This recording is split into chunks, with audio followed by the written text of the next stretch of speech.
Kenya, a country well known the world over for its rich history, beautiful scenarios, and a protected wildlife that has been a tourist attraction over the years, may give an impression that all is cozy for its people. However, there is a silent cry for adults and the young as well.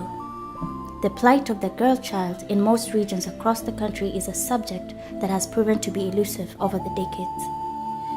The girl child has been disadvantaged in many areas, among them being education. It is the dream of most girls to be married at some point in their life.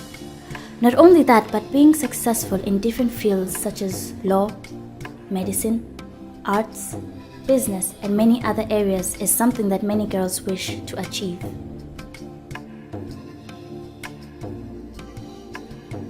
Unfortunately, in Kenya, as with many other third world countries, the ugly face of poverty makes it difficult to achieve these goals. The cost of education is high for most families, and some cultural traditions are worsening the situation as most undermine women. The girl child is subjected to a life of tears from a very tender age.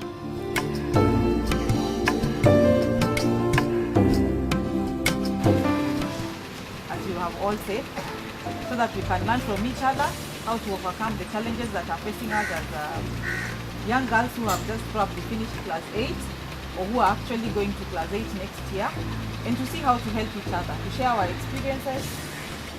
In Mombasa Archdiocese, a special program was introduced to help address the challenges girls face, especially as concerns their education.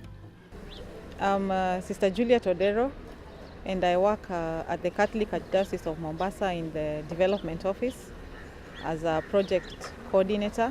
And one of the projects that I run is the Friends of Seattle Mombasa Schools. And it began way back in 2006 with a group visiting from the US.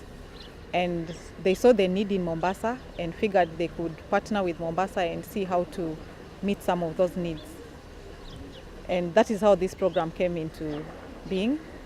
A group of them, I think of about 15 of them, came through CRS, visited the then Bishop, the late Boniface Lele, and who invited them here and welcomed them, and they thought it was a good idea to come and work with the diocese in helping girls, especially in education. The program aims to bettering the lives of girls who face various challenges within the region, be they cultural or financial. I took over this program in 2011 as a coordinator, and we have had a number of activities. We have about 17 girls and 3 boys in the scholarship, because basically Mombasa is at the coast, and a lot of children do not get to go to school, both boys and girls. We concentrate more on girls, but we try to help the boys as well, who have the potential and need our help. And another program that I run to help sensitize the girls and to help know where they are and know their other needs, apart from just giving them scholarships, is we offer seminars and workshops. We invite them to come along, or we go to their various parishes and their various places to be able to talk to them and just get a feel of what they are going through in their various places, the challenges, their joys, their sufferings. Then we pick it from there and see what we can do as a church, not just to Catholics, not just to Christians, but to all the girls and the boys in Mombasa region. Among the areas that are looked into, counseling, for example, is important, as the girls many a time come from very disturbing backgrounds. Kwa majina mimi naitwa Esther, ama naitwa Mama Esther, na napenda watoto sana. Sasa na mimi nitakuwa na nyinyi hapa, tutafunzana, si ati mimi nitawafunza, tutafunzana mengi zaidi. Kwa hizo siku ngapi tutakuwa hapa? Siku ngapi? Siku 2. Kwa hivyo tutafunzana na tutajua zaidi. Nataka tuongee, na ile tunaongea ni between sisi peke yetu. Tutakuwa na nyinyi, tutafunzana, na najua pia kuna mengi katika familia yetu, kuna mengi ambayo tumepitia, si ndio? Nani hakupitia, hajapitia mengi hapa? Mimi hata pia mimi nimepitia, even me I'll share my own. Sawa sawa. Ndio tuweze kuingiliana vizuri. Najua kuna mengi tumepitia, na hapa tuko kwa session pia ya kusaidiana healing, ili tuweze kuendelea na maisha. Sawa sawa. The program has also employed the help of a medical practitioner. The girls are taken through the stages of their physical development, as most are adolescents. My name is Sophie Halwach. I'm a nurse. I reside in Mombasa. And I was invited to come and share with you little things about good health, personal hygiene, and nutrition. They are taught on what to expect during this period and how best to handle themselves. Kwa hivyo mnajua hali ya usafi ya wasichana, si ndio? Yes, wasichana wanafaa kukuwa na usafi sana muhimu kwa mwili yao. No woman feels completely comfortable when in a period. Ni ukweli ama ni uongo? Na kama msichana unafaa kuangalia usafi wa mwili yako. Unafaa kuoga mara ngapi kwa siku? Mara 2. Wangapi wanaoga mara 2 kwa siku? Most girls are not lucky to get people to inform them on these things. This causes many girls to feel embarrassed of themselves and their bodies and eventually have a low self-esteem. Since the girls in the program are from different areas across the Archdiocese, once in a while the girls are brought together for a workshop which may run for several days. This helps them to open up as the environment is conducive and friendly away from the challenges they face at home.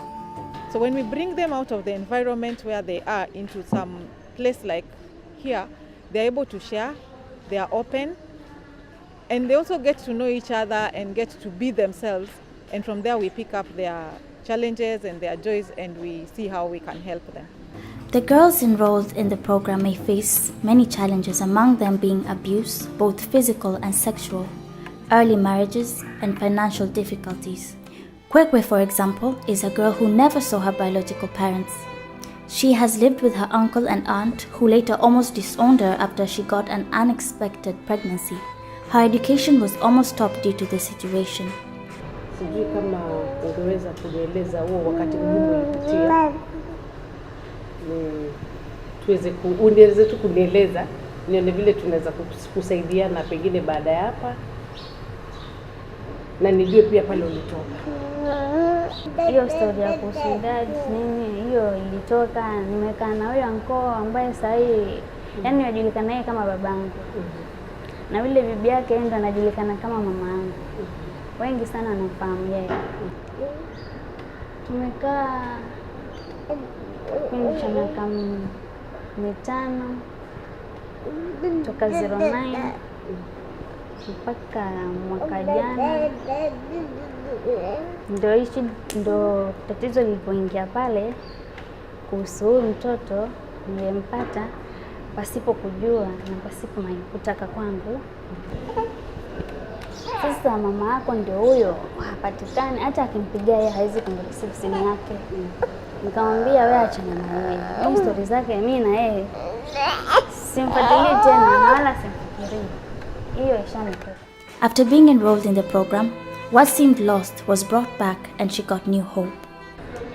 Na katika kipindi hiki ningependa kuepuka ama kuyasahau yaliyopita. Ni mimi niweze kurudi shule ili niweze kusoma na yani kuachieve vile my dream yenye nilikuwa nimepanga. Ili mbeleni nije nimsaidie tu huyu. Na mzazi wangu na ndugu zangu pia.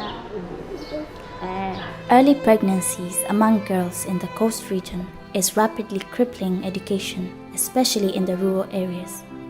Luckily for Kwekwe, she now has a new lease. Miriam is another beneficiary of the program. Her predicament started when her parents divorced. Kwa majina naitwa Miriam Sada. Miriam Sada. Yaani challenges ambazo nimeface ni pale nyumbani. No, I'm living with my aunt. My dad and my mom they divorced. Sasa ile mtu wangu ananichukulia tu kama mtoto wake. Kwa hivyo sema yeye ndo ananilea mimi na pia ana pesa vile anaweza kunipeleka seka. At the moment, the brunt of poverty is threatening her education. Jambo tukukua. Ukiangalia pia shuleni kwa nadaiwa walimu communication na auntie yangu wanipa fees kwa at a time. Lack of fees can be used as a reason to marry off girls. A case of abuse is as experienced by Juliet Matata. Juliet Matata. She lost her mother when still young and life has been difficult since that time. Unajua nilikuwa nikikaa kwa shosho yangu. Alafu mamangu aliaga kitambo. Sasa babangu akaoa mwingine. Akona watoto wawili. Sasa unajua nilikuwa nikisomea shule ya day. Alafu kitoka shuleni ni kwenda kutafuta kuni, ama saa zingine unapata vyombo ni vichafu, kupika wewe na usipofanya hivyo unaanza kugombezwa. Nikishatafuta na kuja naosha vyombo, nikishaosha naenda kupika, alafu nawapakulia, nikiwapakulia naenda kusoma wakikaa washalala. Ulisema ulikuwa na marks ngapi? 398. Kwako mwenyewe uliona ulifanya vizuri ama ungepata muda zaidi ungefanya zaidi ya hivyo? Nilijaribu kwa sababu saa za kusoma zilikuwa sinazipata sana. Helping these girls come to term and accept their life situations is not easy. But the program has helped many to face the challenges and view life positively. A lot of them are forced into early marriages because of simple reasons.